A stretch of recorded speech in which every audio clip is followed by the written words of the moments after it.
नमस्कार, मैं हूं आंचल मित्तल और आप देख रहे हैं तेज तर्रार।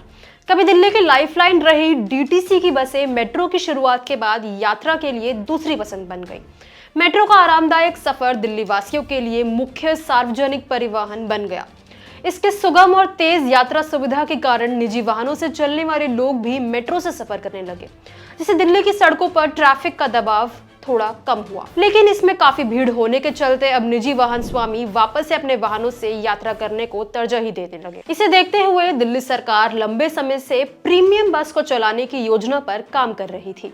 इसके आधिकारिक रूप से मुख्यमंत्री अरविंद केजरीवाल ने घोषणा कर दी है। इसके जल्दी ही दिल्ली की सड़कों पर रफ्तार भरने का रास्ता साफ होता नजर आ रहा है।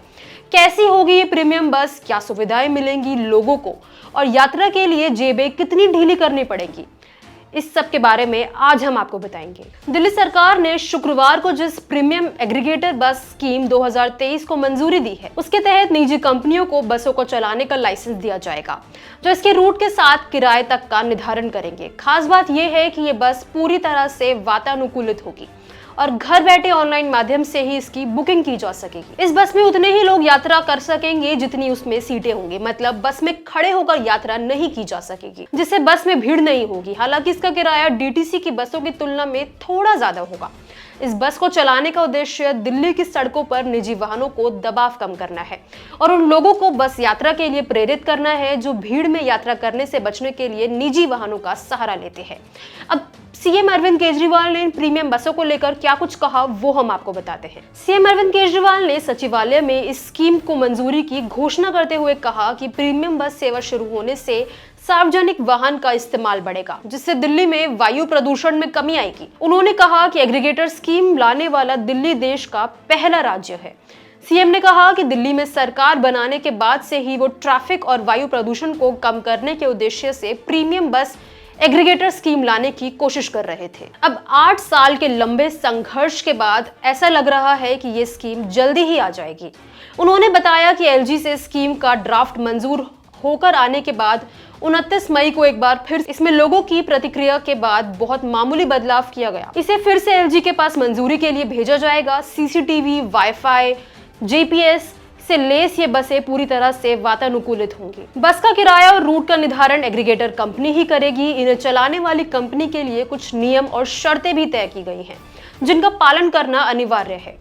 इसमें असफल होने पर उनके लाइसेंस तक रद्द किए जा सकते हैं। अब वो नियम और शर्तें क्या है वो हम आपको बताते हैं। इन बसों के रूट का निर्धारण एग्रीगेटर खुद करेगा। जहां ट्रैफिक अधिक है वहां ये बसें ज्यादा चलेंगी। 3 साल से ज्यादा पुरानी बसों को मंजूरी नहीं दी जाएगी। एग्रीगेटर को 5 साल के लिए लाइसेंस दिया जाएगा। इलेक्ट्रिक बस वाले एग्रीगेटर को लाइसेंस फीस नहीं देनी होगी।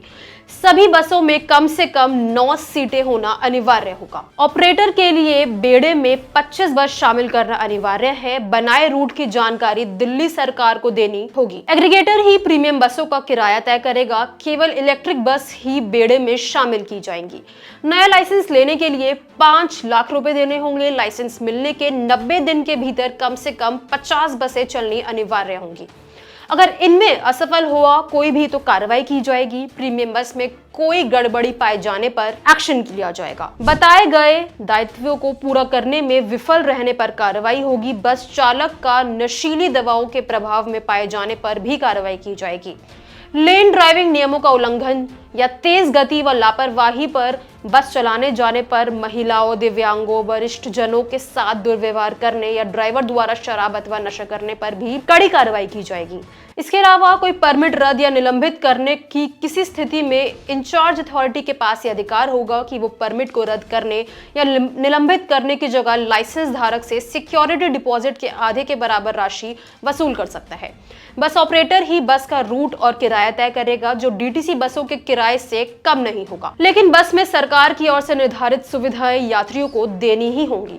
कंप्लेंट होने पर तत्काल कार्रवाई के लिए मानक तय किए गए हैं। अब आपकी इन प्रीमियम बसों को लेकर क्या कुछ राय है? आप कितने एक्साइटेड हैं इन्हें दिल्ली में आने के लिए? अपनी राय हमारे साथ कमेंट बॉक्स में जरूर दें। इसी के साथ तेज तर्रार के साथ बने रहें। अगर आपको हमारी ये वीडियो पसंद आई हो तो इसे लाइक एंड शेयर करना बिल्कुल न भूलें। इसके साथ ही हमारे चैनल को जरूर सब्सक्राइब करें और हाँ, बेल आइकन भी जरूर दबाएं ताकि दिल्ली से जुड़ी तमाम खबरों की नोटिफिकेशन सबसे पहले आप तक पहुंचे।